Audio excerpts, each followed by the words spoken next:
네, 이번에는 제약바이오역에 도착을 했습니다. 사실 제약바이오 한동안 좀 소외를 받았던 것 같은데 한 네. 5월부터 이야기가 솔솔 나오다가 한 5월 중순부터 많이 이야기가 나오는 것 같아요. 그렇습니다. 예. 특히 그런 이벤트 중에 하나가 아스코가 아닐까 싶은데 에스코. 에스코? 네. 세스코 아니고요. 에스코. 에스코. 네, 그러면 그렇습니다. 좀 어떤 포인트를 짚어봐야 될까요? 네, 뭐 약자 이런 거 치사하게 뭐 서로 이렇게 공공유하지 마시고요. 네. 예, 그냥 그런 게 미국의 3대 암학회 네. 중에 하나라고 글로벌 전반적으로 그렇게 보시면 될 것 같습니다. 그 중에 하나가 열리다 보니까 거기 참가하는 기업들은 기대감이 높아지는 거겠죠.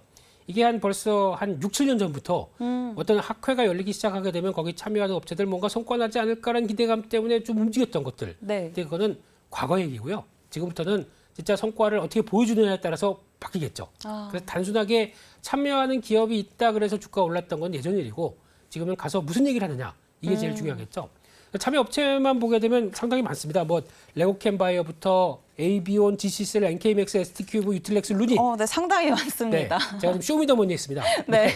이렇게 나오는데 그나마 지금 관심이 높은 것 중에 하나가 유한양행 같은 경우 저희가 보통 얘기하는 레이저 티닙이라고 합니다. 네. 레이저 이렇게 쫙 쏘는 아유, 레이저. 예, 그거 아니고요. 네. 이게 폐암 치료제 관련돼서 어느 정도 좀 성과를 냈다라는 쪽에서 지금 임상 일상 관련된 데이터를 보여주면서 어느 정도 자신감을 보여주지 않겠느냐라는 쪽에 대해서 기대감이 높은 상황들이고 또 하나 두 번째 앱클론이라는 회사가 있는데 CART 네. 카 아닙니다. 네. 이렇게 읽었다가 이제 관련 애널리스트한테 칼티가 아니라 T라는 자동차인 줄 알았거든요. 네. 예, CAR-T라고 읽더라고요.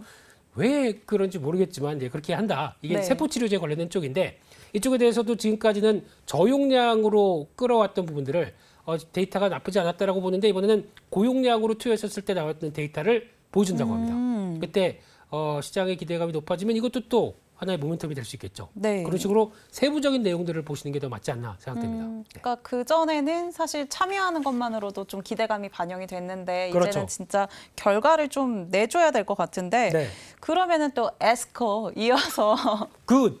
예. 네, 또 이벤트가 있잖아요. 네. 바이오 USA 그렇습니다. 여기에도 좀 참가하는 기업들이 굉장히 많더라고요. 네. 이거는 좀 어떤 건지 또 어떤 기업들 이야기를 주목해 봐야 될까요? 네, 저희 좀 보내주시고 얘기를 하면은 제가 가서 열심히 또 취재해서 올 수 있는데, 예, 이게 컨벤션이라고 보시면 될 것 같습니다. 즉, 저희가 보통 이제 코엑스 같은 데서 이런 컨벤션 행사 하게 되면 부스 막 차려놓고 거기서 또 바이오도 상담하고 하는 이런 현상들. 네. 이게 미국 최대의 바이오 컨벤션 모임이다, 컨벤션이다라고 하게 되면 거기서 이제 아이디어를 찾았을 때 그러면 우리 업체들도 가서 부스 차려놓고 여러 가지 활동도 하고 우리도 소개하고 또 혹시 바이어에 만나서 또 약간 또 어떤 계약도 하고. 아니면 또 성과가 나오지 않겠느냐라는 쪽에서 바라보는데 상당히 많습니다. 여기 들어가는 회사들은 너무 많아가지고 네. 제가 뭐라고 해 지금 또 이 회사 다 얘기하게 되면은 저희 지하철 종점까지 갑니다. 그렇기 때문에 여기서 지금 나오는 것 중에서 브릿지 바이오 테라퓨틱스라는 회사가 있는데 폐 섬유증 관련된 쪽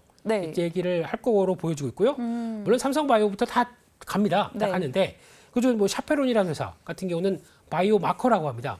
이게 뭐냐면은 타겟이 있게 되면 거기 가서 네. 집중적으로 이 약을 어디에서 가장 또 집중적으로 치료를 해야 되겠느냐라고 했었을 때 바이오 마커에 대한 그러니까 마커라고 하죠. 이렇게 네. 마커 치를 한다. 네. 예, 그런 거 거의 비슷한 역할을 하는데 무식하게 해서 죄송합니다. 아닙니다. 네, 그렇게 이해가 아주 쉽게 됐습니다.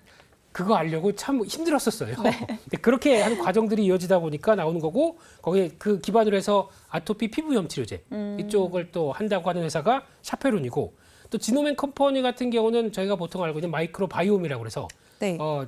장내 또 미생물을 활용해서 여러 가지 의약품을 만들 때 그 회사들도 여러 가지 보여주겠다라는 쪽에서 특징적인 회사가 이 정도가 있다. 저희가 다 아는 뭐 삼성 바이오로직스나 또 이제 셀트리온은 당연히 거기 가서 부츠 차려져 있을 텐데 네. 그런 특이한 회사도 있다라고 살짝 말씀드렸습니다.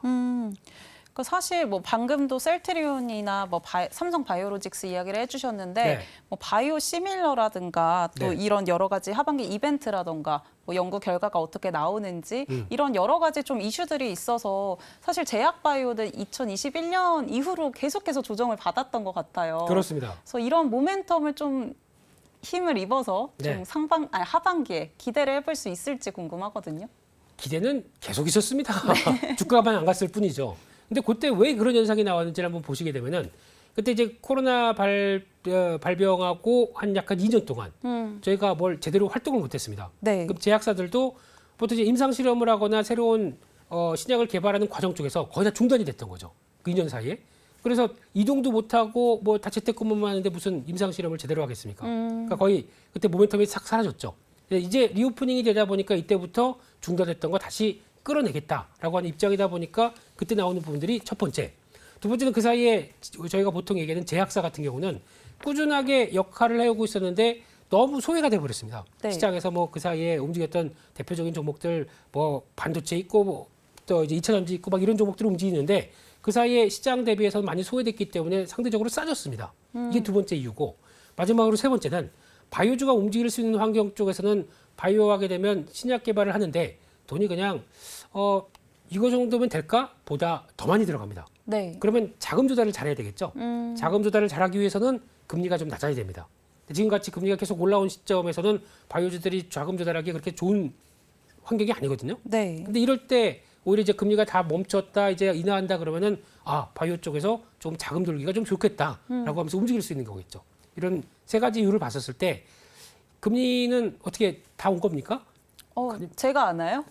그럼 지하철역 다 온 겁니까? 아직 아직 아닙니다. 아니고, 예. 금리 동결 근데 이야기들이 계속 나오잖아요. 네. 그럼 좀 기대해 볼 수 있을 것 같은데요. 그러니까 그렇게 되면은 저희가 많이 얘기했던 이제 성장주라고 그러죠. 금리가 낮았을 때 많이 또 밸류가 어느 정도 됐던 회사들이 이게 만약에 금리가 올라가다 보니까 많이 소외되고 많이 하락했다가 제대로 못 올라오고 네. 그런 현상이다가 이제 금리가 이제 이 정도면 됐다. 정점이다라고 하게 되면 다시 한번 재조명을 받기 시작하겠죠. 그래서 이런 저희가 보통 알고 있는 뭐 네이버, 카카오 같은 인터넷주나 또 게임주, 네. 또 제약 바이오주, 특히 바이오주가 더 가깝겠죠. 이런 쪽은 혹시 금리가 변화가 되면 다시 한번 관심을 가져야 되지 않나라는 쪽에서 바라보고 있기 때문에 그거는 이제 우리 파월 큰형님, 네, 이 입에 따라 달려있기 때문에 주목해봐야 된다. 그렇습니다. 네. 그래도 이 하반기에 좀 기대감이 있으니까 네. 그럼 좀 어떤 업종을 또 지켜봐야 될지 네. 역시나 그게 궁금하거든요. 그렇습니다. 그래서 아까 말씀드렸던 것까지 다 말씀드려보게 되면 성장의 개념 쪽으로 움직였다가 요즘 보면 미국의 나스닥에서 네. IT 빅테크 기업들이 꾸준하게 올라오는 것도 하나의 그 배경이라고 봐야 되겠죠. 그러니까 즉 이 회사들이 아니 뭐 바뀐 것도 없는데 왜 이렇게 올라와? 라고 했었을 때 금리가 거의 다 왔다라고 생각하다 보니까 이런 종목들이 오히려 나스닥 같은 경우는 작년에 많이 하락했고 그게 좀 회복되는 과정 쪽에서 저점에서 보게 되면 또 많이 올라오는 걸로 보이지죠. 근데 작년에 평균적인 값을 생각하게 되면 그렇게 많이 올라온 것도 아니거든요. 네. 그래서 그런 상황이 되는데 그 중에서 또 뭐 아까도 보니까 엔비디아 얘기하더라고요. 네. 너무 엔비한 회사 요즘에. 네. 예, 뭐가 본받고 싶은. 있을까요? 그게 엔비디아. 엔비디아 예, 그리고 참 주가가 저 정도 가게 되면 너무 엔비디아 이래서 엔비디아입니다. 그래서 이런 죄송합니다. 예, 네. 이런 상이 나오다 보니까 그런 쪽에서 이제 빅테크 기업들이 움직이는 걸 보게 되면 아마 금리가 이제 거의 정점으로 왔다. 그러면 지금 못 갔던 이런 아까 말씀드렸던 성장주 개념 쪽에 뭐 게임이나 제약바이오나 또 인터넷 쪽이나 네. 또 인터넷과 뱅크랑 또 결합된 또 새로운 카카오뱅크요. 이런 네. 회사들 같은 경우도 어느 정도 변화가 될 수 있는 시점까지는 하반기에 봐야 되겠죠. 네. 근데 종목이 저는 궁금하거든요. 종목이요? 제약바이오. 네. 제약바이오 쪽의 그 종목이요? 네. 그 얘기를 안 하고 갈 뻔했네요. 그러니까요. 제일 중요한 건데. 네. 이번에 5월달에 수출 지표 중에서 잘 나왔던 것 중에 하나가 임플란트입니다. 네. 임플란트가 5월달 월별 사상 최대 실적이 나왔는데 그럼 그쪽에서 제일 잘하는 회사 중에 하나가 덴티움이죠. 아. 네. 국내 임플란트 시장에 2위 지위를 갖고 있는데 네. 오스템 임플란트가 사라지다 보니까 네. 덴티움은 그럼 내가 2위지만 1위 같은 반사이익을 좀 얻는다라고 보면 될까요? 반사. 예, 반사. 예, 그런 이익을 받기 시작하는 거겠죠. 네. 그래서 그런 거는 한번 나오기 시작하게 되면은 오히려 지금 또 중국 시장이 커지는 VBPCA 이후에 커지는 시장과 함께 같이 수혜를 본다라고 하게 되면 앞으로는 계속 실적도 그렇고 눈여겨봐야 될 회사라고 생각됩니다. 그러면 제가 또 근데 큰 회사들도 궁금한데 네. 이 삼성 바이오로직스 같은 경우는 이번에 또 그 바이오 2023 네. 그 참가를 해서 뭐 위탁 개발 생산에 좀 주력해서 홍보를 한다 이런 이야기들을 봤어요. 네. 이 부분은 좀 어떻게 보면 좋을까요? 네, 줄여서 삼바. 네, 네, 삼바. 삼바. 예, 삼바는 그러니까 원래 하던 일이 그거죠. 그러니까 뭐 바이오시밀러 쪽도 있겠지만은 CMO라고 하는. 그래서 좀 위탁받아서 우리 이제 공장을 이만큼 혹시 송도 가보셨습니까? 가봤습니다. 네, 혹시 삼성바이오로직스 공장 근처 한번 쓱 가보신? 잘 모르겠는데 거기 있었겠죠? 네, 가보면은 있었겠죠가 아니고 시작하는데 차로 계속 가요.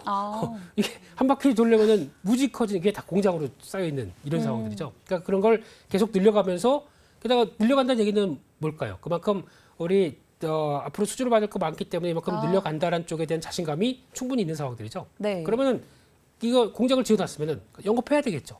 영업해서 이렇게 잘 할 수 있다라고 하는 걸 보여준다라고 되면 여전히 기대감은 높은데 그런 이제 성과가 나올 때마다 레벨업하는 회사이기 때문에 삼성바이오로직스는 여전히 뭐 주가는 정체됐다고 하더라도 관심은 있어야 될 것 같습니다.